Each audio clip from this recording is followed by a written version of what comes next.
You know, there's something to be said for going into a show with very low expectations. I said going into this pay per view when I did my predictions that this could wind up being the sleeper show of the year. I was hoping, hey, maybe they'll go out there and they'll actually have a great show, even though going in, it was hard for me to drum up any excitement for this pay per view. And it was less to do with the talent and everything to do with the build or lack thereof for this Evolution show. And for all of the matches that could have been, that weren't on this show, these women went out there tonight and busted their asses to put on what I would say is one of the best WWE pay-per-views all year. And I got to give praise also to the crowd at the Nassau Coliseum. I've been to a lot of shows at the Nassau Coliseum. I wasn't there tonight, but many a show where it was a struggle to get a decent reaction from the people on Long Island many times before. I still remember being in the Nassau Coliseum during a commercial break on Raw back in 2001 when Paul Heyman was doing the announcing with Jim Ross, and they sent Paul Heyman out. He was standing on the ring steps. He didn't get into the ring. But he literally got up from the announce desk. Obviously, Vince or somebody was in his ear. And he grabbed the microphone before they came back on the air live. And he stood on the ring steps and he made comments to the effect of, "This is by far the worst crowd that we've ever performed in front of, ever." Which is not exactly a smart way to endear yourself to the crowd. But that's the Nassau Coliseum in a nutshell. And tonight, it was as though they were in a completely different building. The crowd was hot. The people were into most of the matches up and down the card. They helped make this show feel special. And I didn't think they were going to do that going in. By the way, the Boston Red Sox, I just see, won the World Series. So if you are a Boston Red Sox fan, congratulations. I am a Mets fan, so I am still waiting on a World Series. Probably will be waiting for another couple of decades for a World Series. Anyway, this is your Sound Off Extra review for WWE Evolution 2018, the company's first ever all-women's pay-per-view. And before we get into it, before we get into all the matches, this video is sponsored by The Ridge, a slim front pocket wallet with RFID blocking technology that protects you from wireless data theft. They come in titanium, aluminum, and carbon fiber. Actually, the titanium looks pretty badass. It's a burnt titanium color. But it comes in those three varieties, over a dozen different styles and colors, with a money clip or a cash strap on the back of each. Completely up to you, entirely your choice. They look cool, and when you do hold it, you just feel like you're holding a quality product. I like it because I got tired of carrying around my morbidly obese wallet, and this is literally half the size of the wallet that I was carrying around. And for a limited time, you can get 10% off your first Ridge wallet with free worldwide shipping. Just go to ridgewallet.com/Solomonster and make sure you use the promo code Solomonster at checkout. That's ridgewallet.com/Solomonster. Get 10% off right now, courtesy of the Sound Off. This was an excellent show overall. They were very over the top with all the talk about how revolutionary it was for them to be doing this. You would think they discovered the cure for cancer or something. After a while, it just gets nauseating when they pat themselves on the back like that. Again, it's not the talent's fault. That's all on the company. The production quality of the show is interesting, especially during that first match when it opened. It had the look almost as though they were filming a house show. I was kind of looking at it and joking to myself, saying, it seems like they're doing some early testing for these new ideas that they put a survey out for the network a couple of weeks ago, where they said they might be airing live house shows on the network, and that's kind of what it looked like. And even, it was very dark, like something you would normally see on the NXT TakeOver shows. And the reason for that, it has less to do with empty seats. My understanding from people who were there, you had little pockets of empty seats, but it was pretty full. I don't know if it was an official sellout or not, but if not, it was very close. So it wasn't an issue of, oh, there's so many empty seats. I think as with the NXT shows, typically they do that to keep the attention more focused on what's going on in the ring. Although I wonder, it's possible that some of their equipment is already in or en route to Saudi Arabia for the show on Friday. And, wherever they're going to be tomorrow for Raw, I don't know what city they're in. I'm sure they already have their stuff there. So I do wonder if that might have something to do with it. They have this show overseas coming up in a few days. They have to set up for it, and maybe that's why, we didn't see the LED board on the ring apron and the lights on the ring post, and we had the old metal guardrails. I liked it. Me personally, I liked it, but it was definitely different.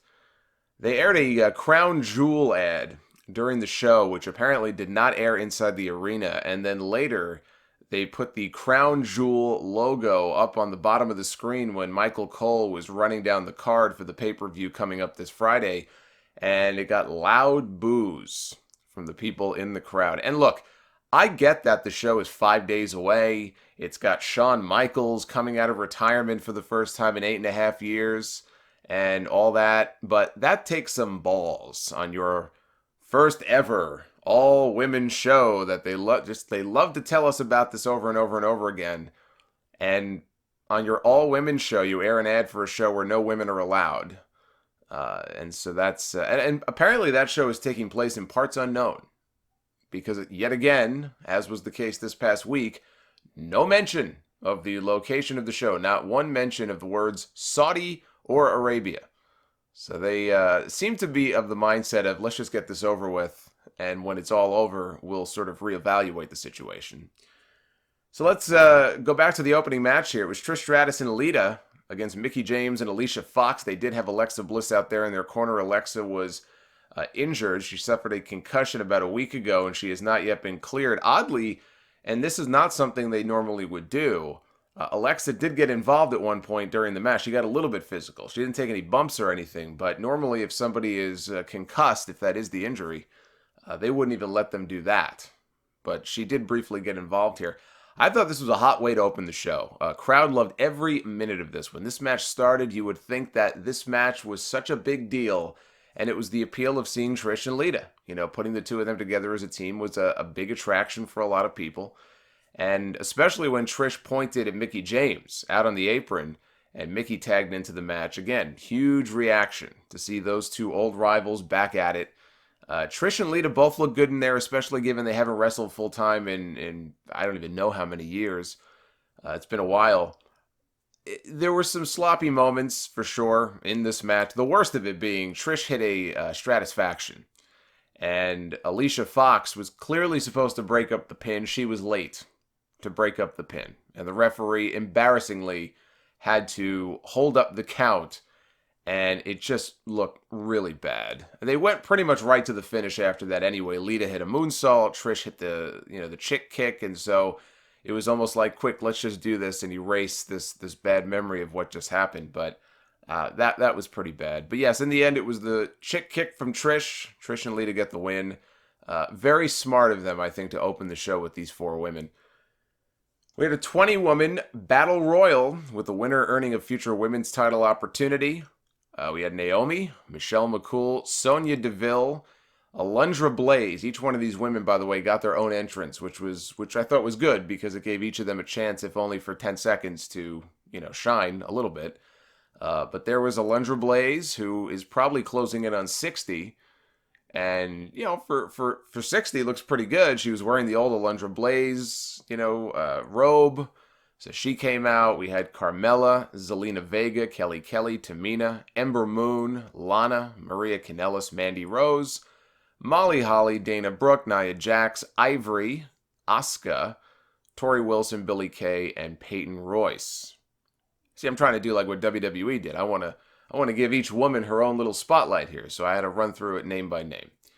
The Iconics were the last ones out, reason being they had mics in their hands, and anytime the Iconics have mics in their hands, it's like nails on a chalkboard to me. So they cut a promo on Long Island, and they cut a promo on just pretty much everybody. So naturally, they were the first two to be dumped out of the ring. There was a spot where Mandy and Sonya were teaming up together because they are friends, they are teammates. After a while, though, Mandy double-crossed Sonya and dumped her out to the floor, and Sonya did not look very happy about that. So we'll see if that comes up on TV this week on Smackdown. I wouldn't expect that it will. Carmella and Ivory had a little spot to themselves. Carmella busted out one of those 7-second dance breaks. R-Truth was in the crowd. He loved it. He was dancing around. And in the middle of it, Ivory came over, and she joined in. Ivory wanted to dance. And Ivory, too. Ivory is also, she's got to be pushing, I would think, probably mid-50s. And looks pretty damn good. And so she's in there dancing with Carmella. Anyway, came down to the final four. Asuka, Ember Moon, Nia Jax, and Tamina. Crowd went nuts for the Asuka-Ember face-off, loud NXT chants. These were the two women I was hoping would end the Battle Royal. So at least they came close, though. So in the end, Ember tossed out Asuka, and then she hit the Eclipse on Tamina, dumped her out of the ring. So it came down to the two friends, Nia Jax and Ember Moon. It was, I believe it was Nia, if I remember, who actually introduced Ember on Raw the night after WrestleMania. But anyway, they were the final two, or so we thought. Zelina Vega was hiding out. She snuck up on both of them, tried to eliminate them, but it didn't work. And Nia military pressed her out of the ring. Right now, Tamina was outside the ring. She tossed her right onto Tamina, and it looked like she caught Tamina good in the face, too. Ember tried clotheslining Nia out of the ring. That didn't work. She ended up getting power bombed and tossed out, giving Nia Jax the win. I thought overall this was a fun match, but God, did I hate that finish. I just hate it. I just did not have any interest in seeing Nia Jax winning that match at all, whatsoever. It should have been Ember Moon. They showed The Rock's mom at ringside. She was cheering on when Nia won, and so that might give a clue as to why she won. We had Toni Storm and Io Shirai in the finals of the Mae Young Classic. This was the match I was most looking forward to coming into this show. As it turned out, I thought it was probably the third best match of the entire night, behind the NXT title match and the Smackdown women's title match. But this was very good. They only gave them 10 minutes, which was very disappointing. I was hoping they'd go a little bit longer than that. Highlights were Io hitting a moonsault off the top rope out to the floor, and Toni hitting a German suplex on actually it was like a snap German, on the ring apron, which we were told, in case you were not already aware, is the hardest part of the ring. I've never heard that before. I'm so glad they brought it up once again. Io kicked out of the first Storm Zero, but later on when she went for the moonsault again, Toni got her knees up this time and hit a second Storm Zero Tiger Driver for the win. Triple H, Stephanie, Sarah, Amato, they all came out to the ring with flowers and to present the trophy to Toni, and it was a nice moment. It was very nice. You know, again, Toni was in the tournament last year. She got beat in the semifinals by Kairi Sane, fell short. She disappeared for a year, came back, and it's sort of like her little story of redemption. And now Toni Storm is the 2018 Mae Young Classic winner, and she will, I guess, move on to the NXT UK women's division, even though I have no doubt that if they were to promote her to Raw or SmackDown right now, it would not take very long for her to get over as a megastar in that division. Sasha Banks, Bayley, and Natalya against the Riot Squad.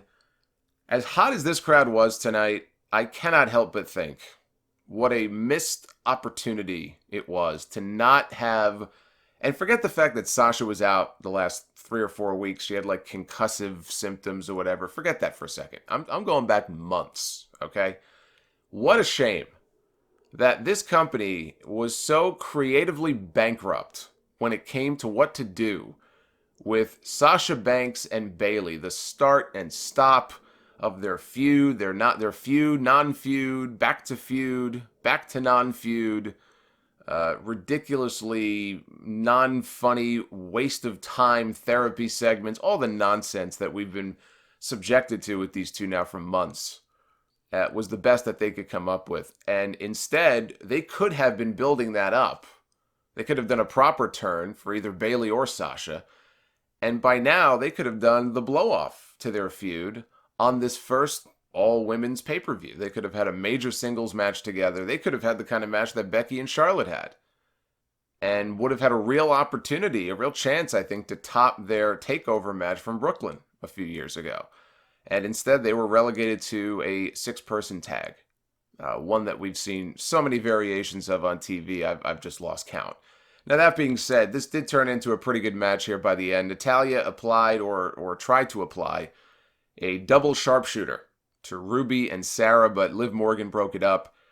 Bayley hit the Randy Savage elbow off the top. I would do my Randy Savage impression right now, but the reason I sound like garbage is because I already did my Randy Savage voice for Halloween last night. Now my throat is unfortunately paying the price for it. But she hit the Randy Savage elbow off the top. Sasha tagged in, hit a frog splash for the win in tribute to her idol, Eddie Guerrero. We are coming up on 13 years since his death in just a few weeks. So it was a fitting tribute that she would win with that move here on this show. Kairi Sane and Shayna Baszler for the NXT Women's Championship. Second best match on the show, I thought. Shayna stomped on her hand. She gave her a Pentagon-esque arm break. She was just picking this poor girl apart. Kairi had a monster dive from the top rope out onto Shayna on the floor. Right after that, she backdropped Shayna into the front row, taking out some of the NXT ladies who were sitting there. Among them were Marina Shafir, or Marina Schaefer, as Beth Phoenix referred to her, and Jessamyn Duke, Shayna's fellow horsewomen. Jessamyn grabbed Kairi. Kairi gave her a spinning back fist. When she headed up top for the insane elbow, Shafir jumped up on the apron. Kairi was able to fight her away, and Shayna locked Kairi in the choke, but Kairi bridged out of it. This was how she beat Shayna in the first place back in Brooklyn to win the championship, but this time Shayna kicked out. There was a roll-up pin attempt in here and by Kairi, and when Shayna kicked out, Kairi fell forward and into a punch that the referee did not see, thrown by Jessamyn Duke on the outside. Kairi then stumbled backwards into the choke. She fought and she fought and she fought, and finally she passed out. And so Shayna Baszler becomes the first ever 2-time NXT Women's Champion. Shayna left with Duke and Shafir. I like the idea of her having her own little entourage with her friends on TV. I think that could be fun. And as far as where you go from here, you know, Kairi's going to be owed a rematch. And as I was saying on episode 570 of the Sound Off earlier today, Bianca Belair has been crowing on TV to William Regal about, I'm undefeated, I want a championship match. And so you could find yourself, I think, in a situation where going into the TakeOver War Games show next month, it could be a triple threat. Maybe somehow, Bianca gets herself added to what would otherwise be a normal rematch between Kairi and Shayna.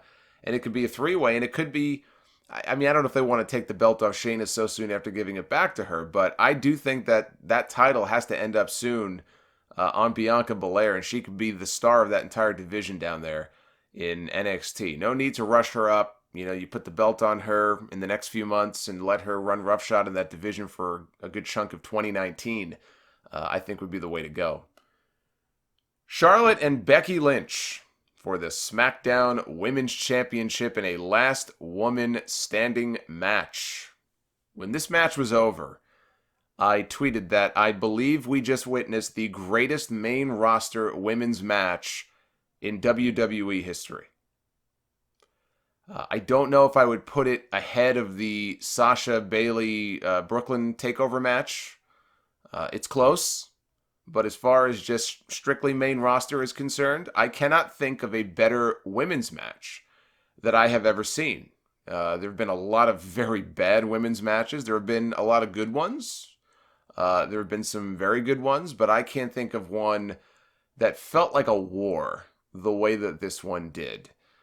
Everything about this match just seemed to click. These two, obviously, they know each other very well. They have very good chemistry. They're friends. They've worked together before, so they were going to have a good match. It would be impossible, I think, for the two of them to have a bad match. So they were going to have a good match anyway. You add to that the last woman standing stipulation. Well, now you can introduce weapons. You can have kendo sticks and chairs and tables and do all sorts of, violent things to each other without having to worry about, getting DQ'd. And the third leg of this was, as I said earlier about the Nassau Coliseum, you had a hot crowd.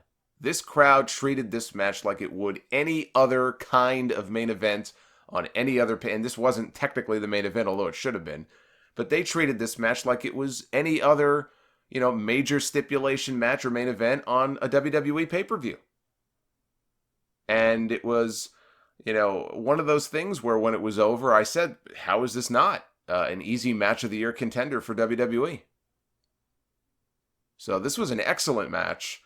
They added boos. This was hilarious. So they had the video package right before the match to hype it up. And I thought I was hearing things, and then I saw other people saying the same thing. I said, okay, at least I know I'm not crazy. They added boos to the video package before, like the parts where Becky was cheered on television. They added in audible boos. This was like when they showed the replay of the end of the 92 Rumble on television back many, many years ago. And if you remember the finish of that match, people cheered when Sid dumped Hogan out of the ring. But yet, on television, when they aired the finish, mysteriously, the cheers were gone and they were replaced by boos. People all of a sudden who were cheering Sid during the live show were suddenly booing him in post-production. It's kind of funny how that works. So that's what that made me think of here. Especially when the women came out to the ring, the entire crowd, I don't know how many people were there, 10, 12,000 people, were chanting Becky's name before she even came out, even before her theme music hit. And then even when she came to the ring and they turned her music off, the crowd was humming her theme song. So WWE can add in all the boos they want to in post-production, but they cannot edit all of the massive cheers for Becky during the live match, or else I'm sure they would. If they had a way to do that, I'm sure they would.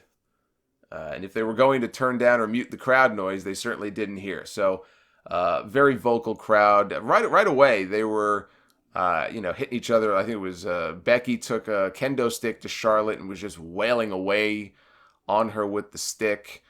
Steel chairs came into play. Both women on opposite sides of the ring throwing chairs and chairs and chairs into the ring. Got an ECW chant going, which I thought was funny and quite appropriate. And then they started suplexing each other onto the chairs in the ring. A belly-to-belly suplex by Charlotte. We had Lynch going for an exploder, and Charlotte ended up giving her a back suplex onto the chairs. And they were taking some abuse out there. And the people, of course, wanted a table. They chanted, "We want tables." And it was Charlotte who pulled one out from under the ring, although she didn't get to use it right away. But later on in the ring, she did get Becky onto the table. She climbed up top, hit the moonsault, but the table did not break. Charlotte sort of just hit the moonsault and bounced off, and Becky rolled off, and all I could think of course, was Botchamania. I am the table. It's the first thing that went through my mind. I could literally hear it in my ear. And so they went at it again, and this time Charlotte went up top and basically hit a swanton bomb, and this time the table did break. Becky tried to leave, grabbed her championship. She was hightailing it out of there. Charlotte wasn't going to let that stand. She went after her. They ended up brawling into the crowd. Then back at ringside, Becky ends up putting Charlotte on top of I believe they said it was the German announce table. And there's a ladder that had been introduced. Becky climbs the ladder, and she hits a leg drop off the ladder onto Charlotte through the table. Then she takes all the steel chairs. She takes the announcer chairs. She's burying Charlotte in just the sea of chairs and rubble. Because remember, the objective of the match is to beat your opponent so badly they can't get up before a count of 10. So she figures, well, I'll just bury her under these chairs and she won't be able to beat the count. And technically, Charlotte did not beat the count. There were actually a few times during this match where Charlotte kind of like halfway got up or was on her knees. And for whatever reason, the referee said, oh, she's up. I'm like, no, she's not. So this was one of those things where, he got to 9, and Charlotte is still, she's not like flat on her back or anything, but she's not really up either. And the ref says, oh, she's back up.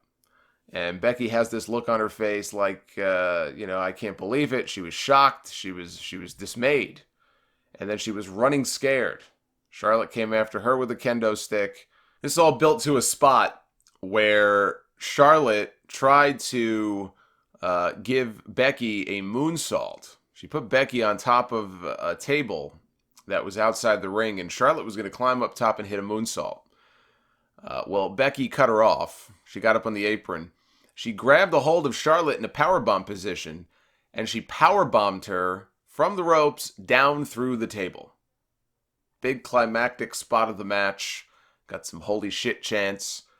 And Charlotte tried to beat the 10 count, but she was not able to do so, and Becky Lynch was declared the winner and retains the championship. A clean, decisive, well-earned win for Becky Lynch here in this match. Now, this match should have been the match to end the show. I didn't even need to see the main event to know that this match should have been the match to end this show. And I know Raw is their baby, and even the Universal title, right? It's always getting top billing over the WWE title. You know, in the pecking order, we know where Raw stands and we know where Smackdown stands. And I know Ronda Rousey is their golden goose and they want to build around her, and I get all that. But on this night, if you wanted a babyface win, like a happy way to go off the air, I know in their mind Becky Lynch is not a babyface, but to this crowd, and most crowds, most weeks, she is. So that excuse doesn't wash with me. If that's the excuse why they did the order the way they did, it don't wash with me. Because when Becky won this match, people were elated. They were so happy to see Becky Lynch win this match. So anyway, I think they ended the show with the wrong match. And that match was Ronda Rousey defending the Raw Women's Championship against Nikki Bella. Ronda was toying with her early on like a cat with a bird. Brie was out there on the outside chanting, "Come on, Nikki," every 5 seconds. I'd rather listen to that old 56K dial-up modem noise that used to play whenever I tried to sign on America Online. It sounded like a dying animal. That sounds more pleasurable than having to listen to "Come on, Nikki" over and over again.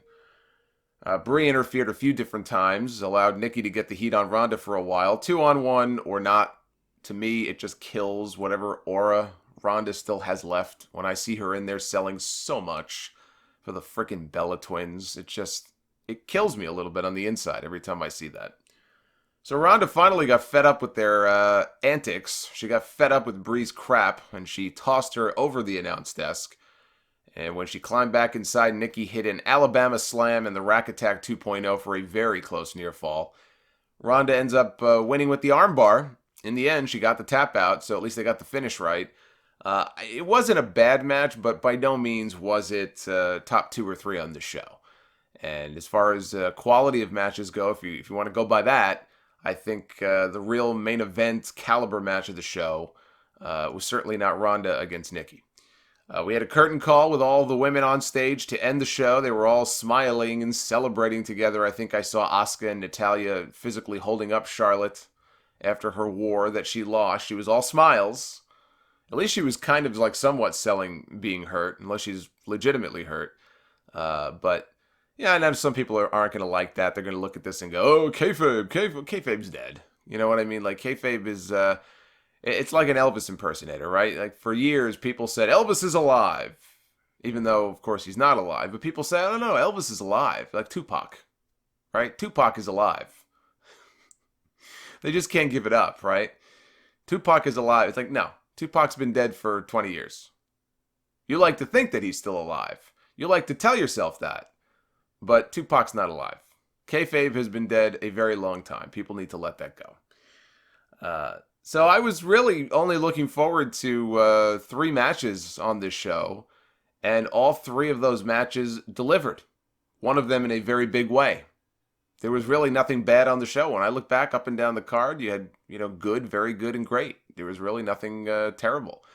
And very little Stephanie, which is always worth a thumbs up. I can't not give this show a thumbs up with the very limited involvement of Stephanie McMahon, because I thought for sure we were going to get the obligatory in-ring promo with Stephanie. I tell you what I was surprised by. I thought for sure the announcement would come tonight about the women's tag team titles, and I saw online they were handing out those same signs again.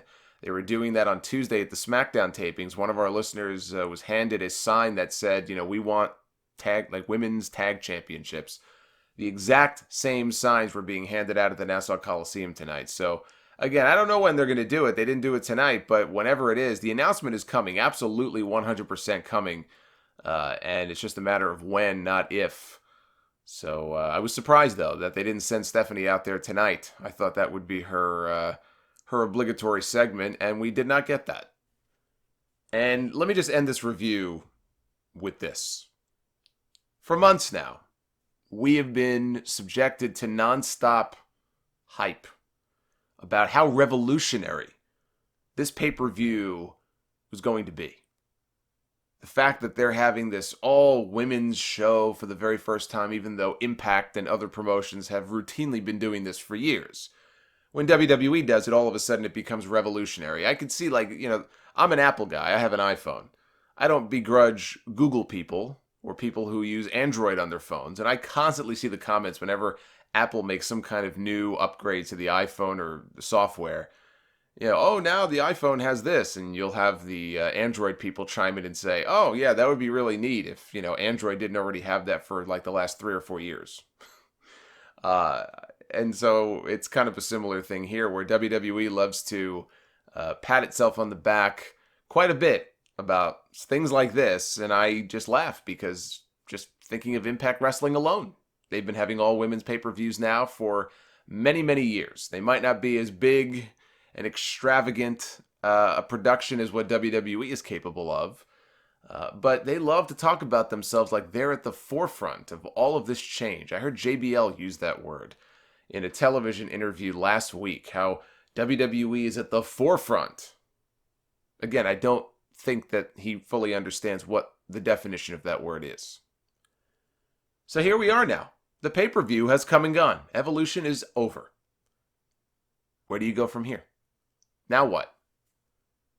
Because I believe Triple H did an interview this past week. I got to track it down, and I don't remember where it was, but he made comments to the effect of not really being a huge fan of these gender-specific shows and truly not knowing if they're going to do another one of these. This could be a one and done. There may not be another all-women's pay-per-view, not for a while anyway.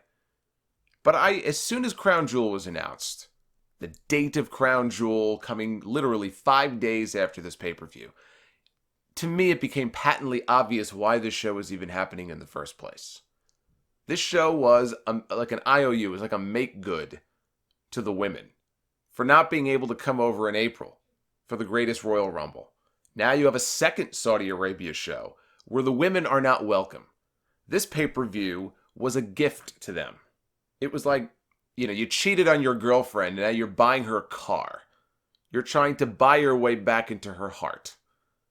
That's what this was. And to the women on this show, if you look at some of the video packages and everything, clearly it meant something to them. They were very emotional in some cases. I'd like to think that to them this was a special night, even though it didn't completely come off that way. It was the show felt like an afterthought the last few weeks in the shadow of all this Crown Jewel nonsense. And so it affected this show in a negative way in that respect. Now we're going to see if WWE is serious about the women, empowering the women, focusing on the women, doing more with the women. We're going to see if they put their money where their mouth is now, because now that this event has come and gone, if things go back to the status quo, and there really is no renewed focus on the women, well then we all know what this was all about. This could be an opportunity for them, in a lot of ways, to start fresh, to actually do things with some of the women on the roster right now that should be involved in major programs and are doing a whole lot of nothing. Sasha was hurt. She just came back. Let's see what they do with her. Asuka has been doing a whole lot of nothing. She's been dancing. She's been feeling the glow with Naomi. Had a good showing here in this Battle Royal. People were still into her. Let's see if they do anything with her going forward. Let's see if they introduce some new faces from NXT. Smackdown in particular could use some new female faces on that show. Becky could use some new opponents not named Charlotte Flair once this feud has run its course. I would argue even it might have already run its course. She just beat Charlotte fair and square on this show. As far as I'm concerned, it's time to move on. I don't think it's going to get any better than what we got tonight with those two. Let's pay attention to what they do going forward now with the women. So let me check the Twitter poll real quick before we wrap up here. Let's see what you guys think so far of the show. Poll's only been up for about half an hour. We've already got over 2,300 votes. 83% thumbs up, just 17% thumbs down. So there it is. Evolution overall, a major, major thumbs up show. If you feel differently, you could certainly sound off down below in the comments section. Give this video a thumbs up, too, if you would be so kind. I would appreciate it. On a side note, I'll mention this real quick. I saw that the Street Profits from NXT just won the Evolve Tag Team Championships tonight. And we'll see if they acknowledge that on NXT. It'd be kind of cool, I think, to see the Street Profits come out wearing the Evolve Tag Team titles. Unless they just drop them back at the next show. I guess we'll find out. That's going to do it for your Evolution review. Again, you can give a thumbs up, leave a comment down below. I will have a Crown Jewel review sometime on Friday afternoon when that show ends. Got 2 pay-per-views in 1 week. Busy week. So you'll want to keep it locked in here. Hit that sub button on the YouTube channel if you have not already done so. We have a lot of really cool content going up every single week. And like I said, another pay-per-view review coming up on Friday. So until then, be well, stay safe. And I will see you guys back here on the channel again very soon. Take care, guys.